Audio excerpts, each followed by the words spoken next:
Good morning, good afternoon, everyone, and thank you for joining us for this session on green infrastructure and nature-based solutions. I'm Ramola Naik Singru, Principal Urban Development Specialist with the Asian Development Bank, and I have with me an excellent panel today, and we will be talking about a key question: how might we leverage nature-based solutions for climate resilience? We do know that green infrastructure can play a significant role in offsetting losses from climate-related disasters and contribute to building resilience through rehabilitation and expansion of natural ecosystems within built areas. Nature-based solutions can play a critical role because these are interventions that can protect, restore, and sustainably manage natural or modified ecosystems to support both biodiversity and people's well-being. We at the Asian Development Bank have been working strongly towards building green cities, livable cities, and today we are going to discuss this with an excellent panel of experts today. I would also like to acknowledge we have a young water professional rapporteur today reporting on this session, Ranjit Kumar. He is the water and wastewater expert from Tata Consulting Engineers. Thank you for joining us, Ranjit. And Can I just remind the audience that you may post your questions on the Q&A chat panel, which would be to the right-hand side of your screen. And let's kick off. So for us today, we have our first presenter, Dr. Petra Dankers. She's a leading professional nature-based solutions expert with Royal Haskoning DHB. Petra is a senior advisor on coastal morphology and nature-based solutions. She solves water-related problems absolutely anywhere in the world, combining expertise, a strong drive, and sensitivity in finding a solution to any problem related to coastal zones or riverian areas. She prefers to find solutions in which safety, economic, and ecological issues are all taken into account. Very much up our alley. So over to you, Petra. Thank you for joining us. Thank you very much. Good morning, good afternoon. I hope you can hear me okay. Today I will start this session on the title Nature-Based Approach. Is this our way to a sustainable future? I immediately see it's not clicking. Yes, it is. And I'll start with an example. Natural foreshores. Natural foreshores like in the area where I live in, marshlands, but more in the tropical areas, the mangrove systems, they are really nice systems. They are very good in carbon sequestration. People can experience nature and there's biodiversity. They grow with sea level rise. They have a strong effect on wave and surge reduction. So there are many, many benefits. And we already have a lot of these systems all over the world. We also have been building a lot of these systems. Well, as a result of all these benefits of these systems, actually the whole world wants a foreshore, wants a mangrove system. And in one way, I think, okay, that's great. The more, the better. And it's especially great if you have the space, if you have the right type of morphology at that place, if you have the right hydrodynamics, and if it fits within your natural system. But sometimes we also have to say, well, maybe, it would maybe be great here, but we have to see, because sometimes it's just not the right space of the right location. You don't have the right circumstances. And that often leads to situations where you have to create or build these kind of systems with a lot of protection. It shouldn't really be a problem. It's quite different than a completely natural system. That brings us also a bit to the part of sustainability. Sustainability in that way is also about having the right things in the right place. And with nature-based solutions, we really have to think about the question as well. And here comes in actually the nature-based approach. So not the solution, but more the approach from the start on. And the approach is about using the power of natural processes in innovative ways to tackle social ecological challenges such as climate change and flood risk, and it should lead to resilient and sustainable solutions. And the key point with this nature-based approach is that you use it from the start of your project and that it is a holistic approach.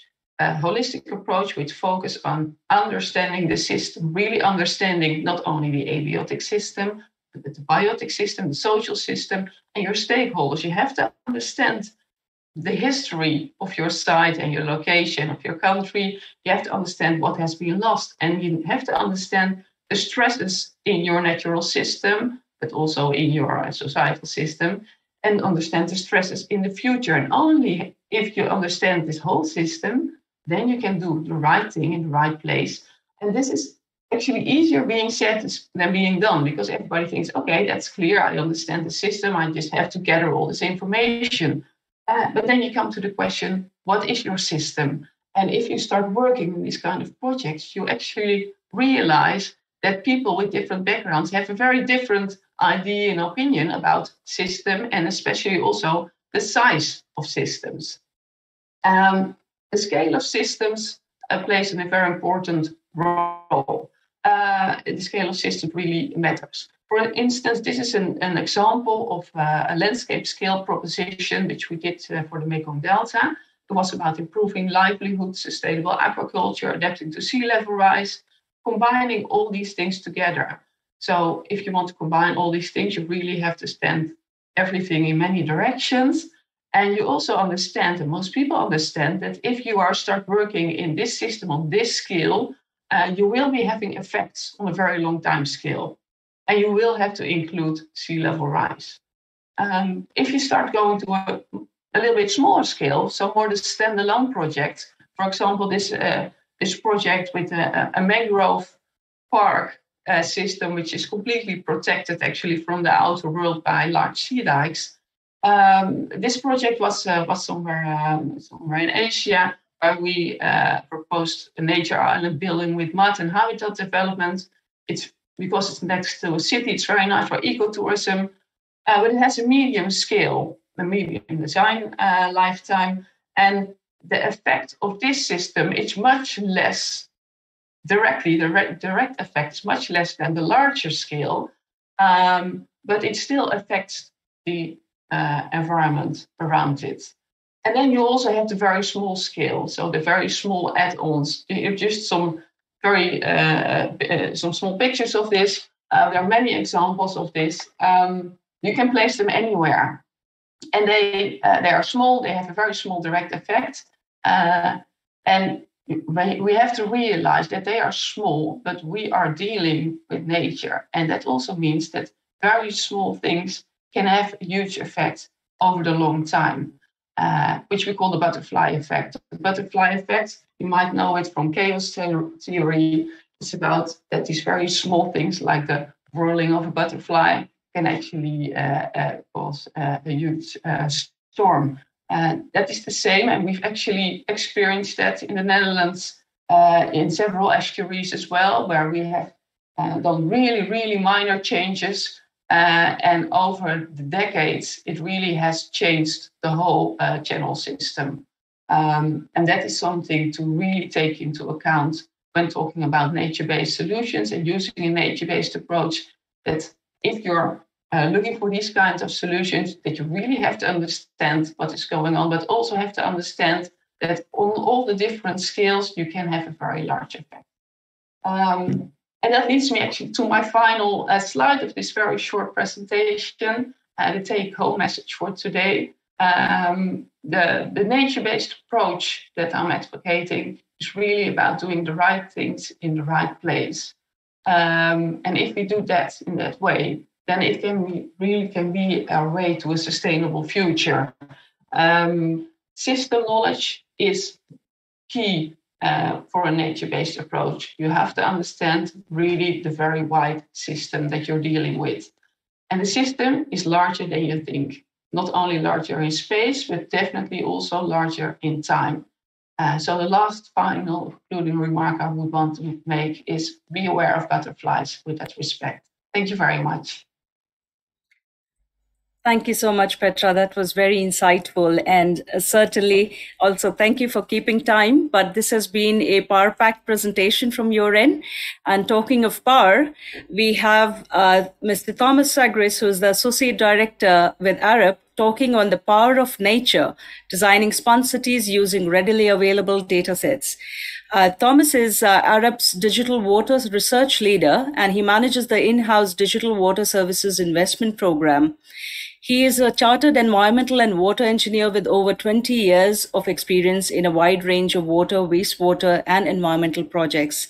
Through his work with water utilities, regulators, IFIs, and governments, Thomas has been planning and delivering innovative digital water management solutions around the globe, such as the development of a new drainage master plan in Shanghai using digital approaches and tools. Welcome to this session, Thomas. Over to you. Thank you so much. Thank you for the invite to present our latest thinking on the responsibilities of the future, how digital technology help us design them and support also business cases, and how we could unlock funding sources for green infrastructure. I will start with some thoughts on the principles that response city strategies should employ. Firstly, strategies need to be integrated. It is vital to develop integrated water management plans which address the critical issues holistically. And we're talking about issues from existing infrastructure capacity and basin coordination to water use efficiency, city resilience, flood risk, stormwater management, and climate change adaptation. Strategies need to be sensitive to the needs of the city planners, utilities, developers, and the community. We have found that by aligning technical planning and engineering analysis and social, economic, and environmental drivers, we can protect and enhance the water cycle while also delivering wider benefits. Finally, designing the responsibilities of the future will also require a shift from previous practices. It requires a rethink to the way we design and construct the built environment, so it has a positive impact on natural systems. It requires a move from sustainable to regenerative design. To facilitate the design of response cities, we have developed a number of digital tools, including one that we call Terrain.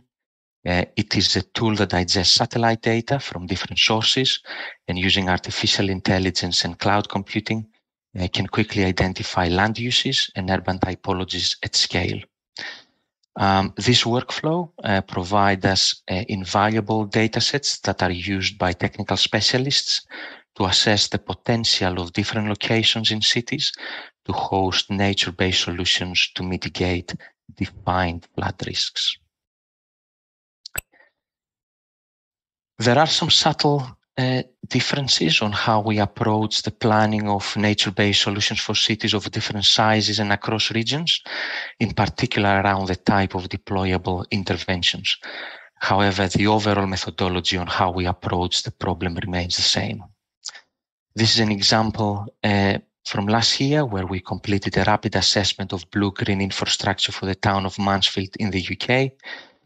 The data-driven analysis was used to assess opportunities for green infrastructure and support the business case for green recovery funding. And as a result, the local water utility was awarded £76 million of funding for the delivery of nature-based solutions across Mansfield over the next few years. A city example from a different region and scale is the work we carried out for the Shanghai Urban Drainage Master Plan.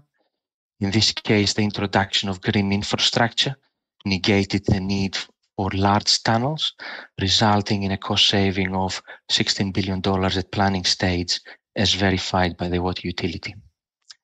So let's have a bit of a deeper dive on how we approach the analysis in this particular case.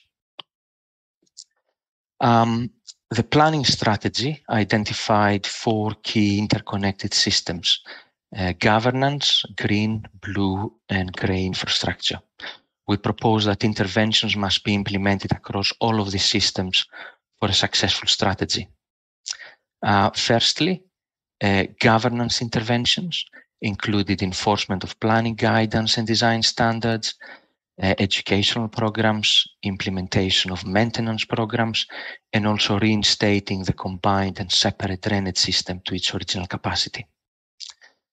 Secondly, we recommended that nature-based solutions should be explored and tested in demonstration projects.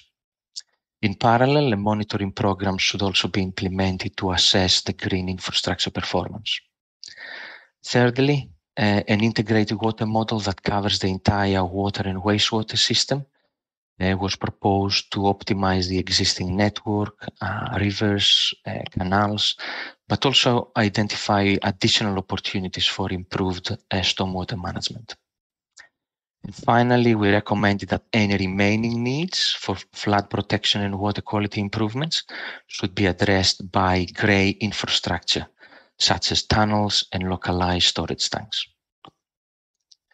So the way we approached the problem was we undertook some detailed analysis to understand the urban design and development context. And following a review of the study area, the city was divided into 12 separate typologies that you can see on the screen. We then deployed the terrain tool to rapidly analyze the whole study area and characterize the city districts. And this created a valuable data set which was then used to assess the impact of possible stormwater management strategies across the study area. This slide provides a summary of the bespoke interventions we explored for this particular master plan, and they range from restoring the existing network to its original capacity to several green interventions, optimization of the river network, but also new grey assets such as tunnels and localized storage.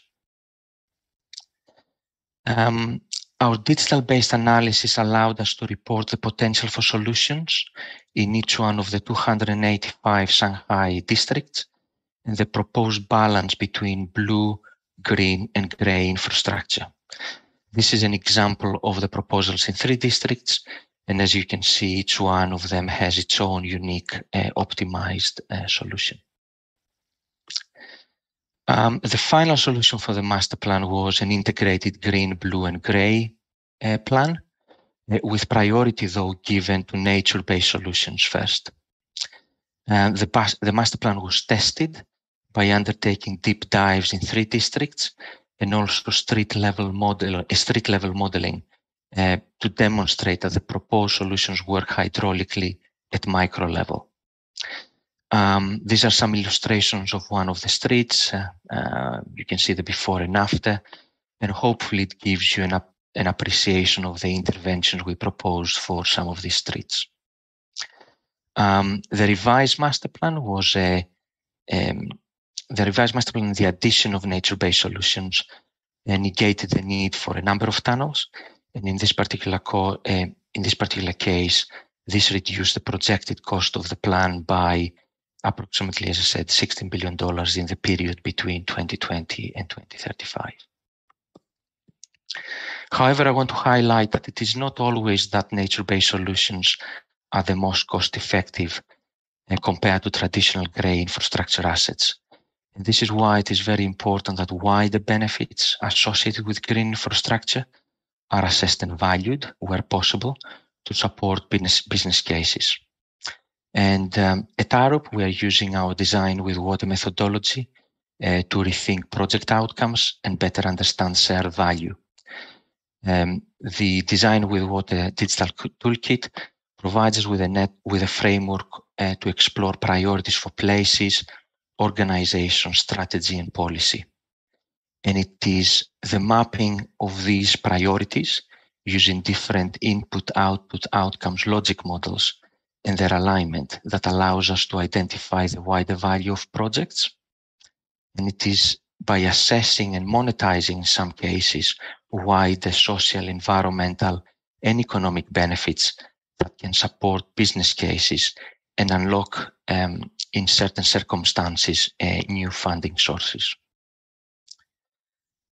Finally, I'll finish with a few words about our Spawn City Snapshot report, which we launched on the World Water Day on the 22nd of March, a few months ago.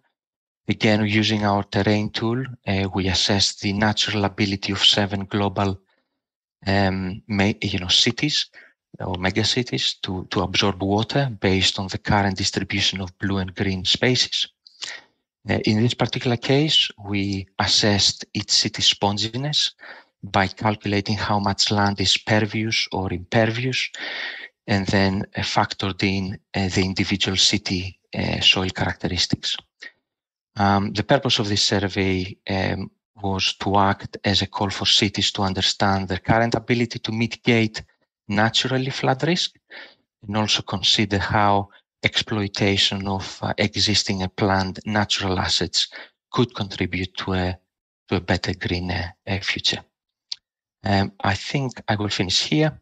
Hopefully I'm on time, and hopefully we'll have a bit of a discussion later on as well during the Q&A session. Thank you so much, Thomas.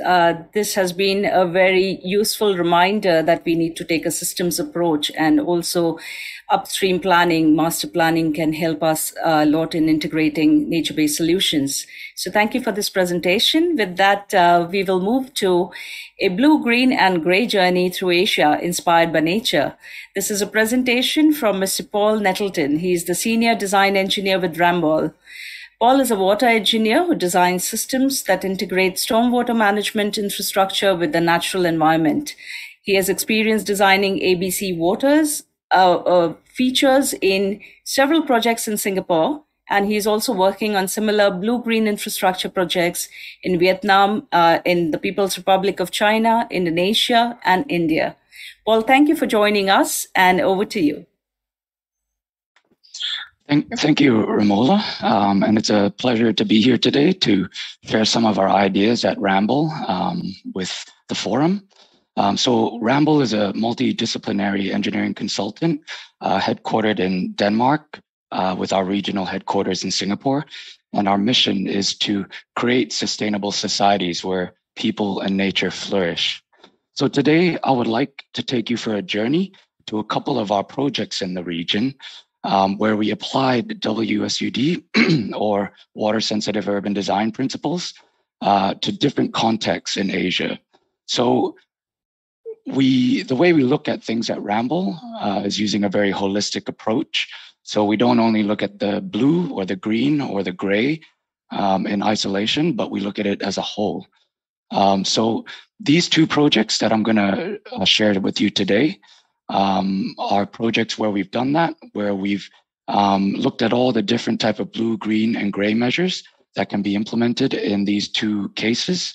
And in the case of Pujiang County, we did a high-level master plan for a county in China, which is predominantly agricultural. And for the park in Ho Chi Minh City, we are designing a park with several WSUD features to enhance the environment in the park and also make it a place that's livable for people. Oh, sorry. So this is an image that we see more frequently in the news nowadays. Devastating floods that affect communities in very severe ways. So Pujiang County experienced a flood in August 2020, which was one of the main drivers for this master plan that we did for the county. So you can see here the type of flooding that happened in Pujiang was a fluvial flood. So it was where water from the catchment ran off into the river, and the river water level increased to a point where it overflowed its banks. In order to understand the mechanism of flooding in Pujiang, we conducted a flood simulation. So in this flood simulation, you can see at the top right-hand corner of the screen, there is a severe flooding in the top, so northeast side of Pujiang County, which is slightly downstream of where a new town is to be built. So where you see my cursor, this is where the new town we conducted a master plan for is going to be located. In order to develop holistic flood control solution or a holistic flood control strategy, we brainstormed multiple different interventions, both green and gray. So you can see some of the interventions that we came up with were gray, such as deepening or widening the rivers or creating bypass channels or using dikes. And then some were green, such as natural retention ponds, floodplains, and constructed wetlands. So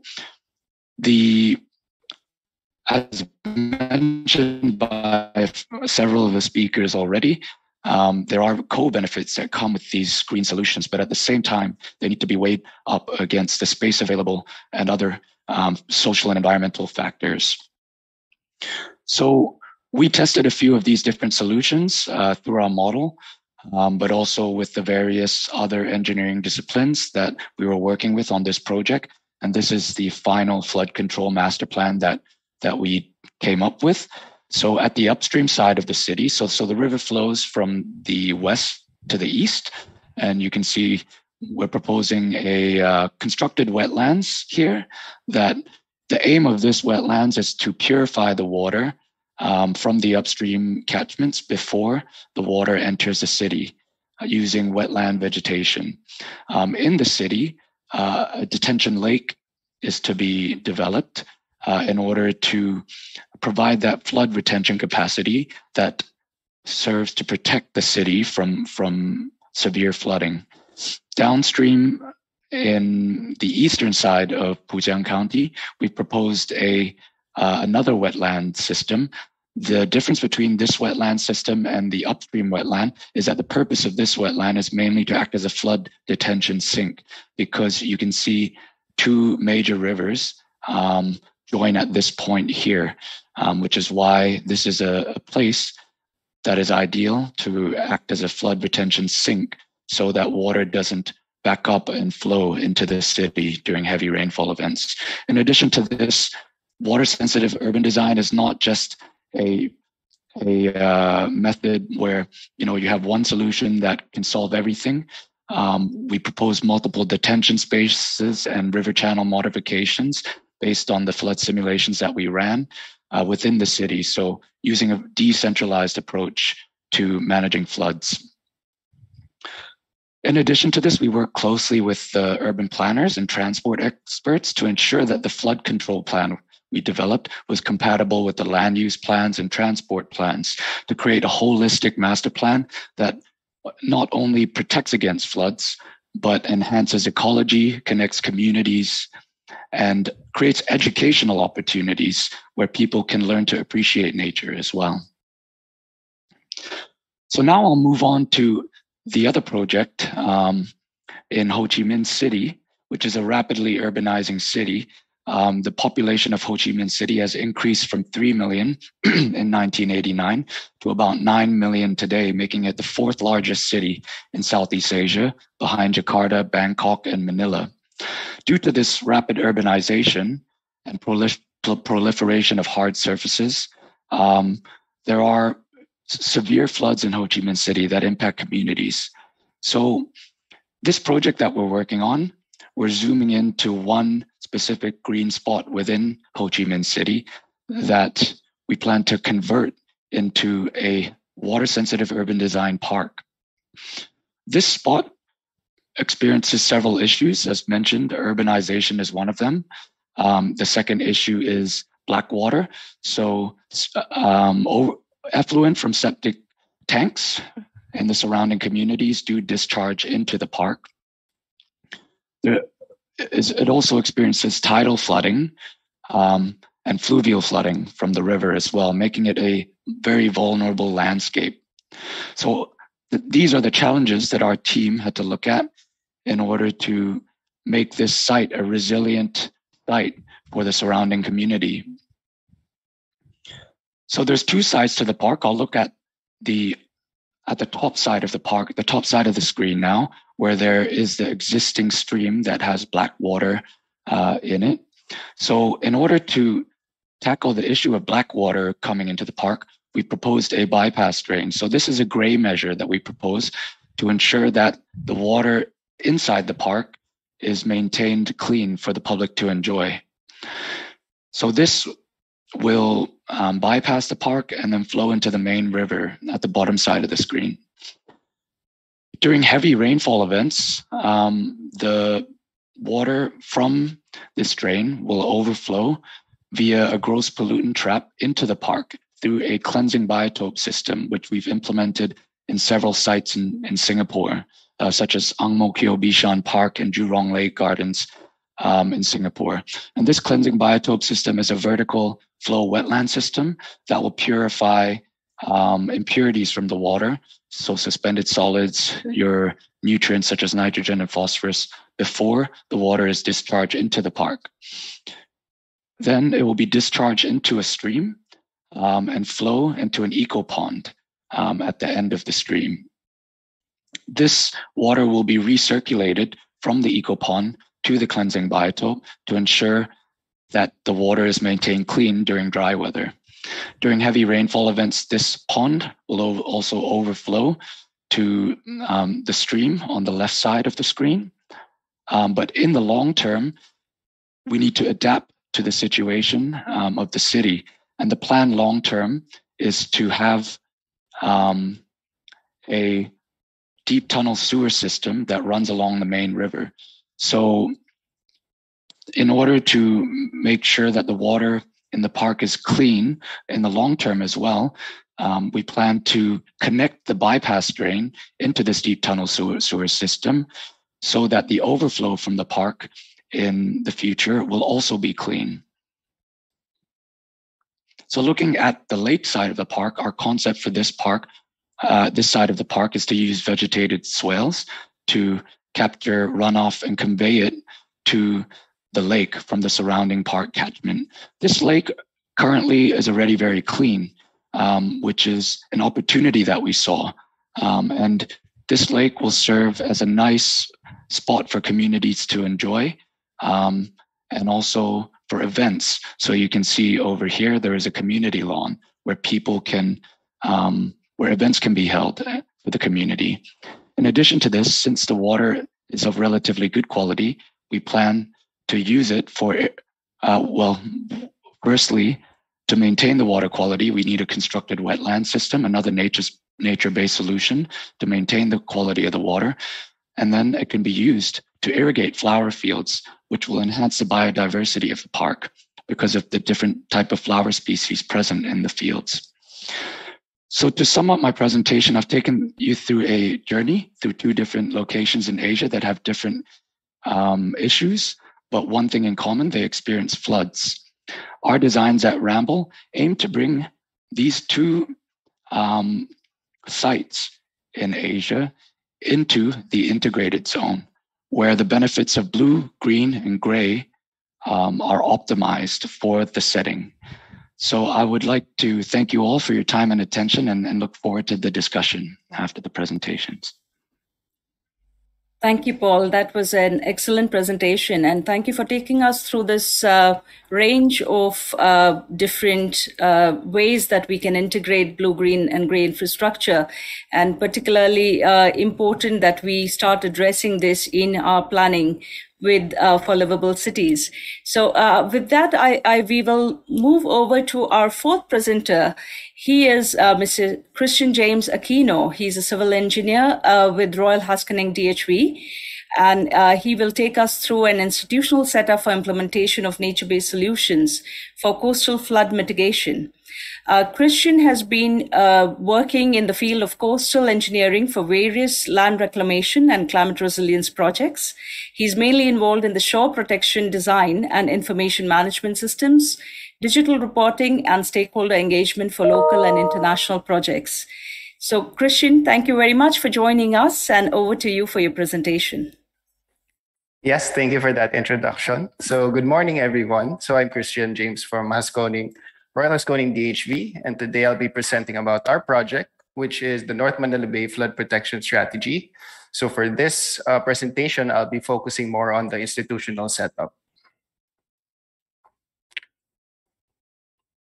So just to give you a background, unfortunately, our project manager, Jan Willem Nel, won't be able to attend this session because he's currently in another meeting, which is also in line with this project. It's about the possible implementation of this project with the governor of Bulacan. So yeah, for now, I'll be presenting for this session. So I'm also with Royal Haskoning DHV. I'm mostly involved in the coastal and digital engineering works. And one of the projects that I was involved recently was North Manila Bay Flood Protection Strategy.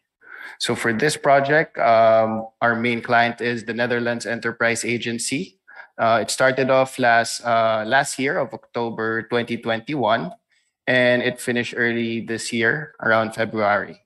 So what is the goal of this project? It is to develop a flood protection strategy which identifies sustainable nature-based flood protection measures and also to recommend pilot locations for implementation of these measures. So later on in the discussion, I'll also express the benefits of pilot locations.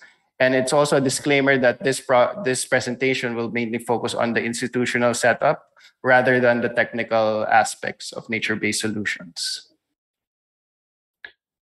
So just to give you a background about the project. So for the project area, it's mainly focused on two major provinces in Region 3 in the Philippines, namely the provinces of Bulacan and also Pampanga. You can see here that there is already an existing master plan for this project, which is known as the Manila Bay Sustainable Development Master Plan. This was established by the Dutch government in collaboration with the National Economic Development Authority, or NEDA. So from here, we used it as a possible basis for the implementation of our project. Another existing project is the Building with Nature Asia. So this one focuses more on the ecological rather than the flood mitigation strategies. So this was also used as our possible basis for this project. And we just noted some of those interfaces, notable interfaces, which include dredging works in notable rivers near the site, and also the New Manila International Airport. So from here, we were able to come up with a sustainable way rather than sticking to the traditional gray infrastructure mitigation here in the Philippines.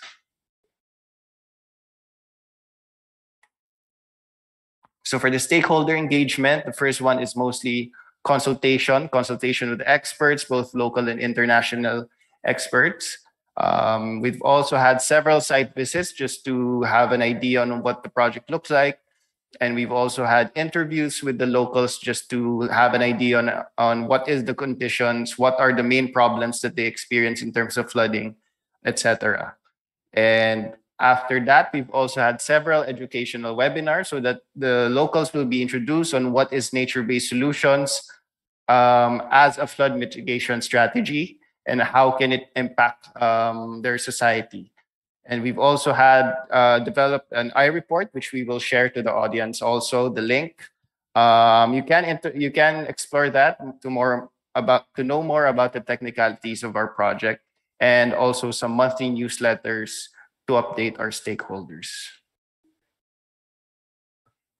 So the site visit mainly focuses on different areas in Pampanga and Bulacan, and you can see here just some sample drone shots. So the idea of this is to align the existing data that we have and also possibly update those which are already on site. So from our QGIS maps, we've had some site visits, and then we've also conducted more than 100 surveys to the locals so that we can have a validation of our earlier research and models. So just to give you an idea on the timeline of our project, so it started off with a kickoff back in September. So this is actually the first round of our stakeholder and institutional engagement. So the purpose of this first round is to gather inputs and ideas for the draft of the strategy. So from here, this already includes these are already pertaining to the site visits from November to December. And the earlier parts involve local and international organizations just to know their ideas about the project and the pros and cons and other things like that. So this is the first half. The second half is mostly improving our strategy. It's more of collective webinars and sessions with the experts and also the local government authorities. We've also been leaning towards possible implementations if they think if they gave us some hints about possible budget and also their projected timeline for the project, etc. So this is the institutional setting for our project. It may seem like a very complex slide, but it's just showing the iterative process that we were able to come up with to develop the strategy. So in terms of iteration, it is a matter of consulting with your experts, conducting site visits, assessment, and also site assessment, and also the consultation with the stakeholders. And one of the main entities that is the most important one are the government entities. So from the start, we've had some introduction to let them know about the project, the scope, the possible risks that we see. And then we've also had some individual stakeholder meetings so that we can know their opinion about it. What are the chances that it can be implemented? What are the possible problems that they foresee? And then we've also had the webinars just to educate the locals and to raise awareness that nature-based solutions can also be a flood mitigation strategy. So from there, we proceed to workshop 2, which is the narrowing down all of those solutions. In reality, there are lots of nature-based solutions, but it is a matter of knowing which one is the most abundant and most applicable for the project area. So from narrowing down the solutions, we were able to come up with the institutional setting, who can be responsible for the project. And lastly, the identification of the pilot locations in order to narrow it down and be able to see that it's not, that there are some possible pilot locations which can also benefit those neighboring provinces. Our institutional setup can be divided into 2 major proposals. So the first setup is with the Sustainable Development Master Plan. So like I said, there's already an overarching proposal before through the Sustainable Master Plan. However, it's not yet ratified, which poses a problem for us because especially with the elections that just came up here, it may take some time for it to keep the ball rolling. So from the difference in this, or like the main factor in this strategy is that national agencies will be involved in terms of funding from the ABBP. So the ABBP is a local organization made up of 8 provinces, which focuses on coastal management. So the locals will ask for the national agencies for funding, which from our side, it might take some time. And then from there, we will try to align it with the existing plan and then create some plans for both funding and coordination. So the funding will come from private and public entities, while the coordination will come from national, regional, and private entities. And then for the proposal B, it is a setup without the existing master plan. So how does it work? From here, we just want to go directly straight to the LGUs, look for their approval, and then from there we will ask for local request support for local mandates. So it's in a smaller scale, but it's a much more direct approach with the Department of Interior and Local Government. So from there, we will seek for their approval and then start already with the project. However, the main factor to consider here is to also identify the zones so that we can easily summarize which local government is responsible for zone A, zone B, etc. So in that way, the funding and the coordination can be subdivided properly. So that summarizes my presentation for today. So overall, we think that the flood protection strategy was able to create a sustainable and nature-based approach to introduce the Philippines also to this type of strategy. I hope that this serves as an inspiration for future sustainable projects all over the world. So thank you. Thank you, Christian. This was very useful in terms of raising the awareness that institutions and stakeholders play such an important role in the design of these systems and also to ensure sustainability. So we really appreciate that presentation, and I know that there are lots of Q&As coming in. We're moving to our last presenter for the day. This is Ms. Jehan Faber from Danone. She is the water stewardship head for the Danone Group since 2019. Prior to this, she was the Danone Ecosystem Fund head for Asia and also the PPP specialist who was working with Danone's specialized nutrition subsidiary in Indonesia. She has worked in bridging public and private sectors over the last 13 years. She leads large programs and has successfully established climate adaptation strategies and partnerships with a range of stakeholders.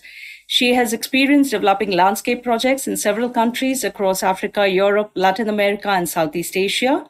And she has worked for several organizations. So with this vast experience, we welcome you, Jehan. Over to you for your presentation. Thank you for joining us. Yeah, thank you for having me. Very pleased to be with you. I guess we will have the slides coming and popping up, right?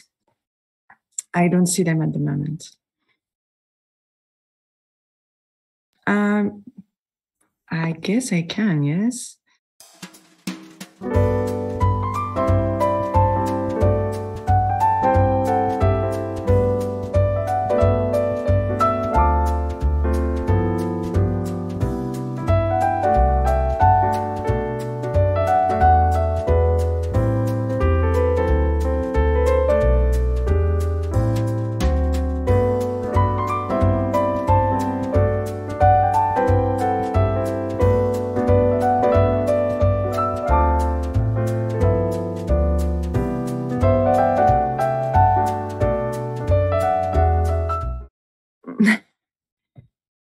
Okay, so I am indeed the head of water stewardship for Danone.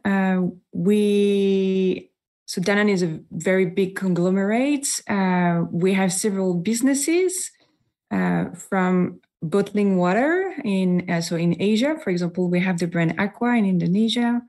We have dairy and plant-based business as well, and we have indeed specialized nutritions. In 2020, we issued our water policy, just to give a bit of context of the presentation, with very big commitments from the private sector. So we have, for example, have to implement preservations plans for different watersheds, so 55 by 2030. We need to address as well water-related risk in our supply chain. And so we needed to reach those commitments to have a specific process and the way we would like to address those commitments as well is by using a lot of nature-based solutions. So this is what I'm going to try to explain within this presentation.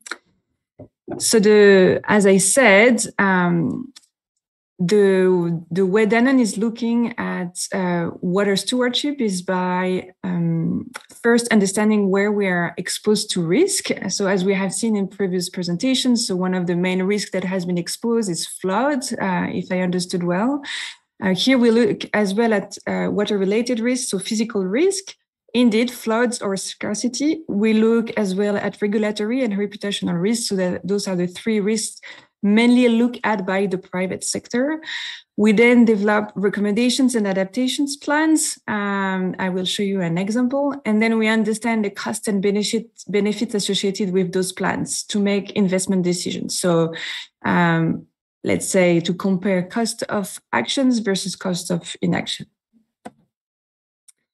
And so by doing this first water risk assessment, you can see here we have 54 watersheds that are at risk at Danone. So it's a third of the watersheds where Danone operates. We have 41 factories at risk. So it's a large number as well. And we have 20 ingredients that have been prioritized that are part of the ingredients that we are using for our products. So you see a large range of ingredients here. And for all of those, we develop adaptations and mitigation plans to see how we can mitigate water-related risk. Before that, so we do, it's an example of how we materialize the risk for ingredients. So here we don't look only at water-related risks, so the risk for the ingredients. We also add other variables like the volume, so how much we buy, the spend, how much it costs to buy, and the water footprint of those ingredients. And this is how we have built this list of 20 ingredients that you have seen above.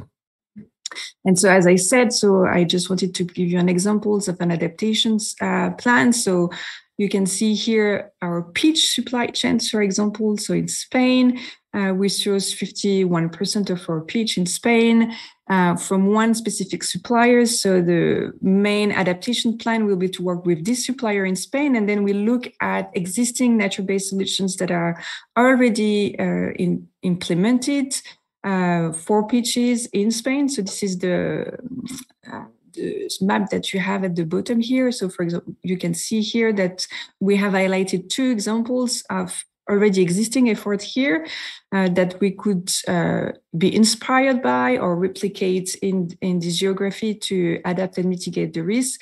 Mainly here, when we talk about the supply chains, the nature-based solution we are using is regenerative agriculture. And so the idea is to support farmers to transition toward regenerative agriculture.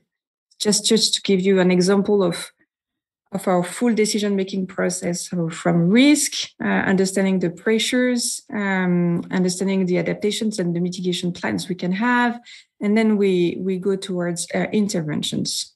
And so I wanted to give you one intervention example more specifically. So we are here in East Java in Indonesia,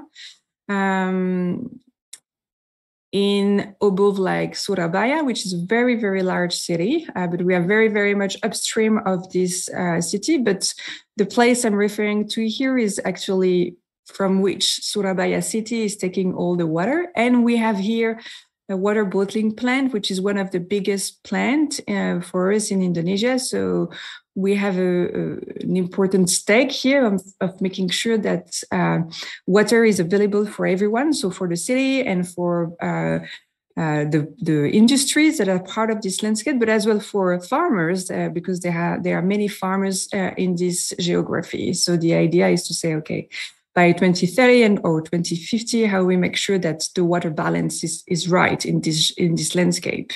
Knowing that the pressure is severe, because as you can see on the picture here, all those upstream of the landscape where you used to be trees and we don't have anymore. So because farmers are deforesting to potatoes here. So when it's raining, infiltration rate of water is decreasing a lot, and we are experiencing a lot of runoff. And downstream, so this is the picture here at the bottom right, there is a lot of rice and sugarcane productions. Here we have focusing on rice on this product, but here this is where the demand from water is very high because a lot of farmers are doing drills, and since you have a lot of water coming down when you drill, the water is self-flowing, so it's very easy for them. So they have done a lot of drillings in the area, and the water is self-flowing all the time. So with no control of the wells specifically. So that's the discrepancy we are seeing in these watersheds, where you have less and less water infiltrating in the soil and more water taken from the aquifer. So with a very high imbalance. So those are the 2 pressures we have seen on these watersheds, and this is what we have decided to address, because we have seen a large decrease of water availability in the past 10 years, so 20% decrease of water availability in this landscape. So the scope of this project in the Pasuruan watershed is to address 1,750 hectares and to engage 5,250 farmers. The actions we are looking at is to replace conventional rice growing methods by the system of rice certification method. Looks like very expert talk, but to say it more simply, the idea is to control irrigations on rice, because by flooding rice all the time, there is a lot of methane emissions and of course a lot of like water use. So by actually controlling better irrigation, so by doing intermittent irrigations for rice here, we can reduce methane emissions and carbon sequestrations in the soil. So one of the benefits of this project is carbon. And you can as well reduce water consumptions here because you use just less water by controlling it. So that's one of the actions we have decided to do. Another one is around wells. So it's about closing, I know it's not a big number, 10 wells, but because the idea was to show that by closing wells, there won't be any issues on the landscape, because there is a lot of like belief, let's say, that when you close wells, you might have student issues. So we wanted to show first, and then we will close with valves all the old wells that are not used in this landscape, and we will have valve new wells. And then, of course, there is a large monitoring part of the project to make sure that we can really see the benefits in terms of water and carbon of this project. And the impact is to improve, of course, technical skills for all those farmers, to increase profit for farmers because they need to see us tax to change practices. So we want to improve their incomes by 30%. We have seen that by doing these methods on rice, you can improve the quality of rice, so you can sell it at a better price. That's mainly how we create this improve of incomes. And of course, we have all this environmental impact that are listed here. Just a very busy slide, but to show that how we monitor very specifically results. So, for example, from the plots, and by implementing the new rice growing methods, you can see the productivity is higher. Not only the quality, as I said before, but as well an improve of productivity. We control as well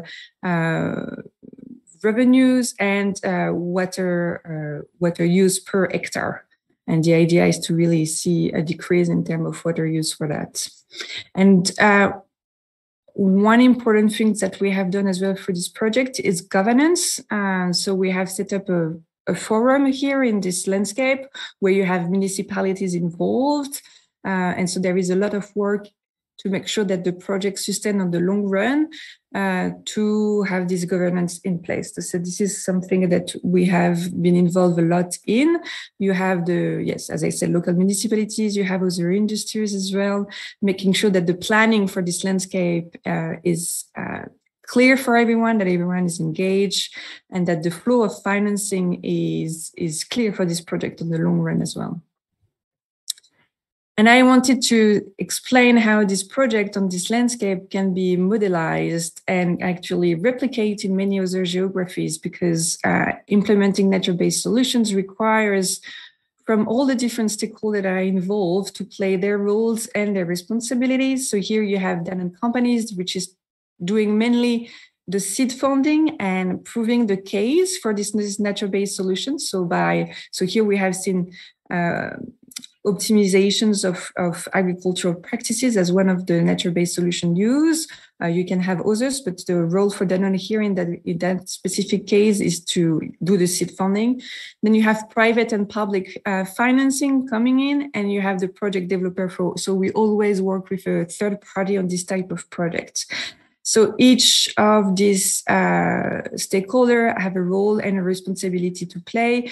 In this project, we had some public financing, for example, the guarantee loans that are going for farmers and that allows them to transitions and pay for the transitions towards the new practices that I have explained before.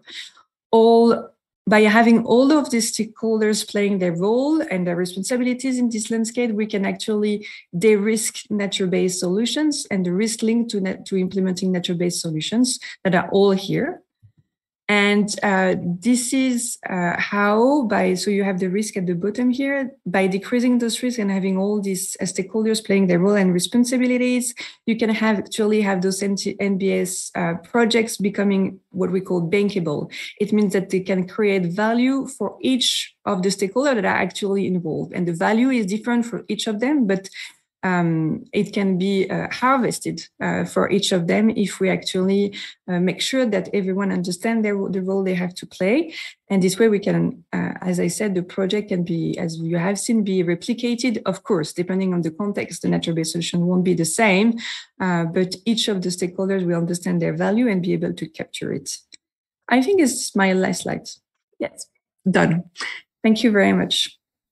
Thank you so much, Jehan. I think this is a very valuable slide that you have on there, because very often the co-benefits from systems are not counted, and particularly for NBS, it is very difficult to do this accounting, and sometimes the long-term co-benefits get discounted. So for us to be able to actually address risk sharing and identify the opportunities for value creation and value-added benefits of nature-based solutions is very important going forward. So this asset system could be of great value for application. So thank you very much to all the presenters. I think we've had a lot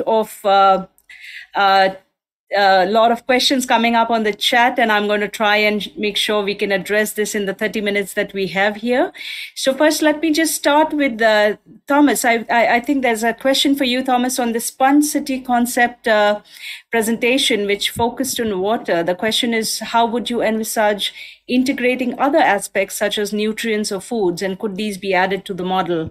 So if you can respond to that, and also a follow-up question on if you had recommended any nature-based solutions to reduce sedimentation in the upstream catchment areas and downstream project betterment areas to reduce the impact of flooding due to the sudden release of water from the dams, and what was it in the master planning aspect that you took into account for this? Over to you, Thomas. Hi, thank you, Ramola. In terms of the question around incorporating other challenges into the model, yes, that is possible. Actually, the Shanghai Master Plan project that I covered earlier, it included a water quality element to it, which I left out just because of time constraints. But what I would say is that also wider when it comes to nutrients, there are solutions, and actually we have actually developed a number of digital tools that allows us to actually understand the trade-offs between a traditional kind of, again, end-of-pipe solution, for example, or solutions on wastewater treatment works, and basin management measures in order to reduce nutrients, for example, in surface waters. All of that is doable, actually has been done, and it is something that we're actively working on and keep developing all the time. In terms of the second kind of part of the question, which is quite technical question, and to be honest, a bit outside my kind of, technical expertise around sediments, I would say that the example described, which is about a breaking of a dam, it sounds quite severe to me, and as a bit of a I guess a summary of nature-based solutions, I would probably say that they tend to perform probably less well against kind of, extreme events. Or that's kind of, that's my experience. And usually what we would recommend is that, pilot trials are really important to confirm that nature-based solutions are properly deployed in its kind of, specific case study. Thank you, Thomas. Maybe I could also go to Paul for this. Paul, do you want to share any of your experience regarding reduction of sedimentation, and also if you could possibly expound a bit on the detention spaces that you mentioned earlier? Sure. Thanks, Ramola, and thanks for the question. So in terms of sedimentation, typical nature-based solutions are sedimentation ponds. These are localized ponds that receive water from a catchment. But the main point of these ponds is that it needs to be accessible so that it can be maintained easily. So you need to have room for like an excavator to come in to excavate the sediment from the pond, every 5 or 10 years. So those are the typical nature-based solutions that we look into in terms of sedimentation. But at the same time, you need to be conscious of the downstream environment as well. It may not always be in the best interest of the downstream area to implement sedimentation measures upstream, because for example, if it's an agricultural community downstream, sediment is actually good for the agricultural areas as well. So yeah, I think it needs to be weighed up on a context specific basis, but these sedimentation ponds can be designed really nicely to function as not only flood detention space or a sediment capture feature, but also for the community to enjoy as well. And I think in relation to the second question, detention spaces. So I think this is in relation to the slide I shared for Pujiang, where I said that we looked at decentralized detention spaces within the new town. So for this master plan at that phase, what we did was just develop a toolbox of different detention measures, such as bioretention basins, sedimentation ponds, dry ponds, which are ponds that basically empty out during a storm event, but empty out after a storm event, but during a storm event, it'll fill up and hold the water or detain the water for a few hours. So those are some of the measures that we proposed in the toolbox, but I guess a detention space is basically any kind of feature that can hold water for a temporary period of time before discharging it after the storm event. Thank you, Paul. While I have you there, there's another question for you, and that is related to any resistance that you faced from local authorities, and was there any issue in merging the NBS approaches with the standard design guidelines? And what would you say were the main challenges when you had to integrate nature-based solutions in the project design? Right. Yeah. So I think the challenges that we experience vary depending on the context. Specifically in relation to the park in Ho Chi Minh City, I think adoption of these nature-based solutions are not so common within that context. So the stakeholders involved we need to explain the benefits of the solutions to the stakeholders. That's really important. You can't just implement a solution and expect it to work without having the people on board as well. So I think that's one of the challenges we experience in the Ho Chi Minh City Park context. Within Singapore, for example, in relation to the question about guidelines, there are really well-established guidelines called the ABC Waters Guidelines here. So I think developers or government agencies here, and they've been adopted in many different sites and cities. So we need less convincing in that sense to sell the ideas of nature-based solutions. But I think one of the challenges we do experience is sometimes for certain stakeholders, they may not be or they may not be convinced that they're as cost-effective as the standard approach. For example, a detention tank instead of a detention pond. So in that sense, we need to provide a cost analysis to them to convince them that these solutions are effective.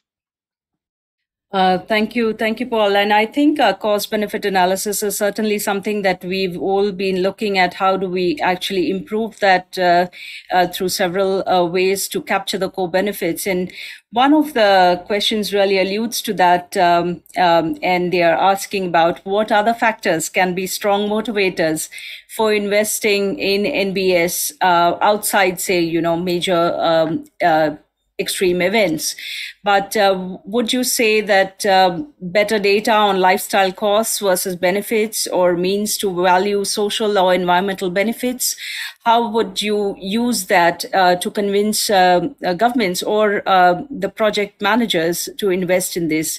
Maybe I can direct this question to Petra and then to Jehan. Okay, thank you very much. Yes, indeed, that is a very important question, the cost and benefits, because actually everywhere in the world, in Asia, but also in Europe and in the Netherlands, in all the projects we are doing, we actually encounter 3 points where you see the difficulties of implementing nature-based solutions or a nature-based approach. And it's always about cost and benefits, the uncertainty of performance over the long term, and it's about the governance. And these issues we haven't tackled them yet. I mean, in many projects that we already delivered or other people delivered, they tackled it in some way, but there is not a general approach for this. And that's the thing also with using a nature-based approach. It's also always very site-specific. So we cannot always do it in a very general way. And the thing with the cost and benefits is that the costs are at a different location than the benefits. So there are different people benefiting from it than people that are paying for it. And the financial institutes are really working on this now, and there's a lot of initiatives going on. And we see it, but we also see that there are very different worlds, the financial institutes and the real consultancy or scientist world. They're very wide apart, actually. And I think there's still a lot of talking there and understanding together necessary, actually, to improve that. And more data on this, of course, would help, especially on the soft benefits. The soft benefits are really difficult to determine. It can be on increasing biodiversity, but also, for instance, improving the health and well-being, the physical and mental well-being of people in cities. We have seen in several studies that it really helps to have a lot of green around you, but it's really difficult to put a number on that and then actually also make a case of it and make a project out of it. So that is really difficult. And just a small note also on the uncertainty of the performance, which was also mentioned a little bit before, also about large events, and that maybe nature-based solutions are not as good as structural measures to deal with that. It really depends on how you're looking at it and how you actually implement your nature-based solution and the extra measures you combine with it. So if people know and understand that they are living in a specific system and that they're dealing with nature and that there are uncertainties, they also understand how they can live in it and build in a different way or live in that area in a different way. That helps a lot, because we also have to realize that also with very structural measures, you can build a very high dike, but if it breaks, and there's also a chance it does, you will really have a very, very big disaster. So there's always more sides to discuss there. Thank you so much, Petra. And I think you've also hit on this specific point about bridging this gap. And I think, Jehan, you have been doing a bit of that, bridging the gap and bringing on, the risk sharing aspect, but also a value addition through tapping on the co-benefits. So how have you worked towards creating these bankable projects? And, have there been some financial incentives, insurance incentives, which have really triggered, the kind of confidence in these projects to go forward with the financing? So yes, at Danone, we have done a cost and benefits analysis where we look at the return on investment for Danone and the social return on investment for beneficiaries. So we look at the two ways. What's driving Danone investment and seed funding is definitely the return on investment for Danone. To look at is this intervention actually is going to, for example, mitigate volatility of the price for ingredients. That's one way. Or is it mitigating, as I said, scarcity and physical risk for one of our operations and avoiding perturbations in the way we operate? So those are the two main return on investment we are looking at on a business standpoint. But we look as well at the social return on investment, which is very important because sometime in some projects, you don't have necessarily a very important, clear economic return on investment, but the societal return on investment is very high and justify having an investment, especially, for example, if it's a regulatory or a reputational risk you are facing, then the intervention should look at mitigating specifically this risk. So this is how I have tried to show and standardize, modelize these costs and benefits within decision-making processes at Danone up to our financial team, making sure that they really understand how they benefit from these interventions. And this is triggering seed funding, as I said. Then for the local projects, for the interventions, you need to prove the business case of those interventions. You cannot scale those projects if there is not a return for the people that are actually involved in that project. They need to understand the stake for them. So that's the second fold of proving the business case for the specific intervention. Thank you so much, Jehan. And I think this is the perfect segue into moving into questions for Christian, because this is really related to how do you have the stakeholders engaged and how do you make sure that their voice is on board in the decision making, as well as in any of the regulatory framework which needs to be changed. So, Christian, for you, there is a question about how did the pandemic affect this stakeholder engagement? Besides Zoom calls, was there any other workaround, and how do you intend to continue in the new normal working on this? And a related one is about policies, ordinances required. How did you bring those on board in terms of harmonizing the implementation of the project activities?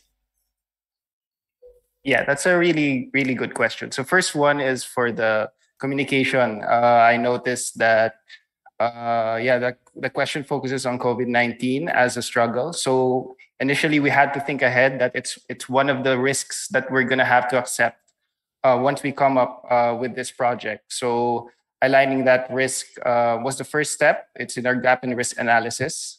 So we mentioned that these may cause delays for the project, but we've continuously done webinars. So it took us a lot of time to coordinate with these local officials. So what we did is first have a lot of sessions. And then for the site visits, we wanted to limit it to just a few members of our staff, around roughly 3 to 4 people. And of course, follow the safety protocols, because in the difference in site is that, of course, the local fishermen and also those, the locals in general, some of them are located in very remote areas. So we know that an online session won't be possible. That's why a few members of our team had to go there, had to talk with them, traditionally use these paper and pencil type of interviews, so that we know their feedback about the project, about the local root causes within the region. So again, it's a mix of both online and face-to-face sessions. But by the time when we reached the time that the cases were lower, then that's the time we had to have these webinars or seminars rather, which are already face-to-face with the local entities. And then for the second question regarding policies and ordinances, yes, the MOUs, the MOAs are very important, because from there we know who will be the ones to commit when the time comes. Because here in the Philippines, usually when there are projects, it takes several times or even years rather, when a project is developed like this one. So from there, the MOU is very important, because this is what the specific LGUs agreed upon. This is what the agency decided to be involved with. Who's liable, who can support the funding, who's responsible. So That's the very important factor. And external factors such as elections, like what I mentioned earlier, this is going to cause another delay. So hopefully this session with Jan Willem that he's attending right now can also keep the ball rolling for us to have an implemented project in the future. Thank you so much, Christian. Yes, indeed. I think it is very important to keep the engagement all throughout implementation. And I think on that related note, Jehan, there is a question. There are a couple of questions for you, actually. Did the farmers agree to participate in this initiative, and how did you engage them, and how did you deal with the potato farmers in specifically the Pasuruan Indonesian case? And also a related one on your environmental management approach in the rice fields. Have you considered the potential to also address health risks and opportunities through a One Health approach, which integrates the human, animal, and ecosystem health? Could you possibly add this as a further dimension for economic evaluation of nature-based solutions in your projects? Thank you.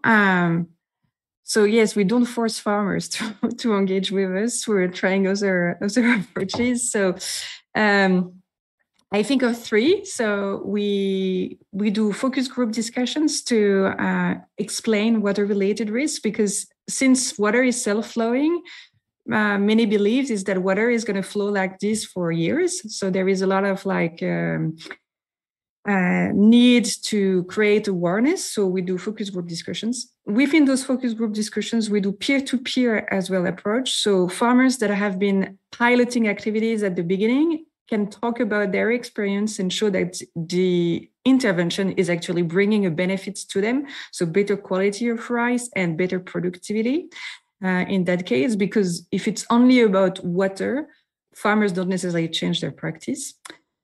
For potato farmers, we did differently. So and thank you for the questions, upstream of the watersheds, we do agroforestry with fruit trees to create a new income and reforest and to create a balanced incomes from potatoes to maybe complement with other potential income from fruits. For them, we do a process which is about reverse binding. So we propose to farmers to create like a cooperative, for example, a group of farmers, we propose them, and for them to propose what they could do in terms of environmental services. And based on those environmental services, they gain, let's say, some incentives for actions. This is how we did engage them upstream to start the projects around agroforestry. Of course, this is not something to be done on the long run, but at the beginning, we did this reverse binding type of engagement to help the farmers to get organized, but as well to create this first engagement. On the One Health part, fair point. It's very complex to prove there is an impact on health. You would need years of monitoring to really say the project I have been doing can really bring, better health to people. So we usually don't embark into that journey. It doesn't mean that a healthier planet is not bringing healthier people, but it's a very difficult thing to prove. Thank you, Jehan. Yes, indeed. I think there's only so much that one can attribute to nature-based solutions, and we have to be careful about how broad we spread the net. Paul, there is a question for you in terms of constructed wetlands. Do you have existing data that shows positive benefits for species such as migratory birds? And are the constructed wetlands showing great potential as habitat for species, or it's mostly useful for flood and pollution control? Your thoughts on this would be appreciated. Thank you. Thanks for the question. And I think whenever we look at these nature-based solutions, we don't look at them only from a flood resilience aspect. We look at them from a holistic aspect, or we look at them from a holistic sense. So I think ecology and biodiversity is definitely one of the aspects we look at. And in terms of, do we have data that shows positive impact on ecology and biodiversity? I'll probably have to check with our ecology and biodiversity team here on that. But there are a lot of research that shows that these nature-based systems improve biodiversity. So in the case of Bishan Park in Singapore, there is a research paper that shows that biodiversity was enhanced by 30%, and migratory birds have come back into the park. There's otters, and a lot of other species have come back to inhabit the park that weren't there before. So that's definitely one aspect that we look at, and when we do cost benefit analysis, we will quantify it as much as we can with the available data. Thank you, Paul. And now we just have 5 more minutes left, so I'm going to do a quick round across all of our speakers. If you can share the one thing that you would invest in or support to ensure that any of the barriers in terms of implementing nature-based solutions can be removed or alleviated, what is the one thing that you would focus on? Quickly, starting with Petra, Thomas, Paul, Christian, and then Jehan. Thank you. Okay, thank you. Well, that's quite a difficult question as well. The one thing because I'm really working on large landscapes and in the science, very much connected to science, I am actually also focusing most on the uncertainties, the long-term performance, and actually also spreading the word of not only using the nature-based solution, but really the approach. So from the start of our project and including everything, and really looking at the long term, including sea level rise and everything. Thomas? I will go with a couple of things very, very quickly. First of all, around cost effectiveness and the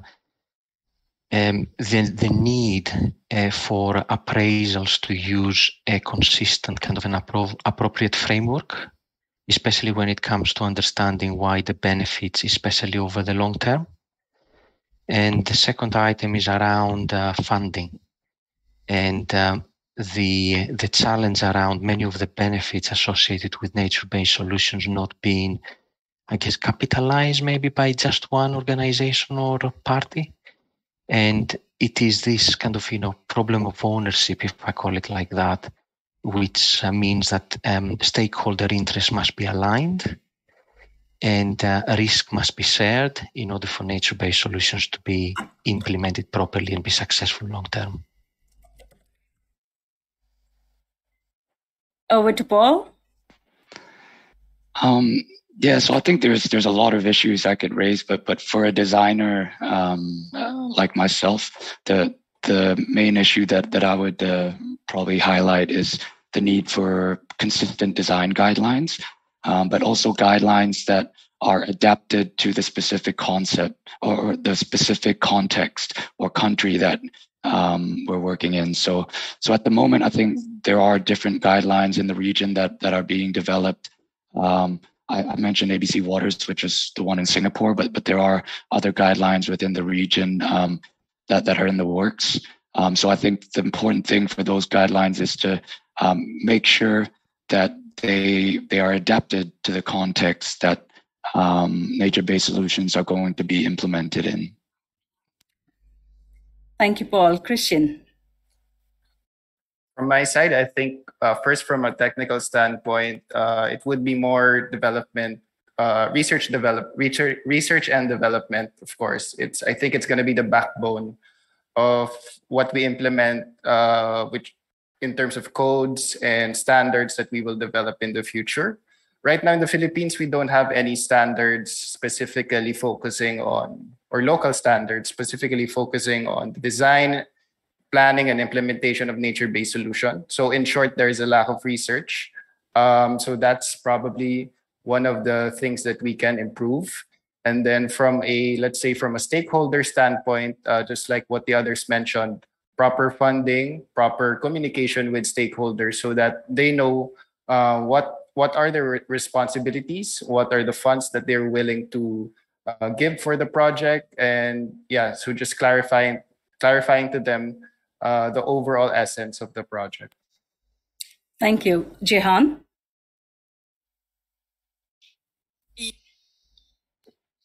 I would focus on matching project developers of nature-based solutions, the one that are developing the projects, and the financier. There is a continuum of investment for nature-based solutions which is quite different from other type of investment or projects. We start with projects indeed that needs to prove their business case. In many cases, it's not the case. So we need technical assistance and seed funding at the beginning of the projects. And more the project is being mature and scale, you can go towards loans or equity investment at the end. So this continuum of investment, we need to find ways to match the needs along the project with the different financing. So at the beginning, I don't know, a company like Danone can do the seed funding.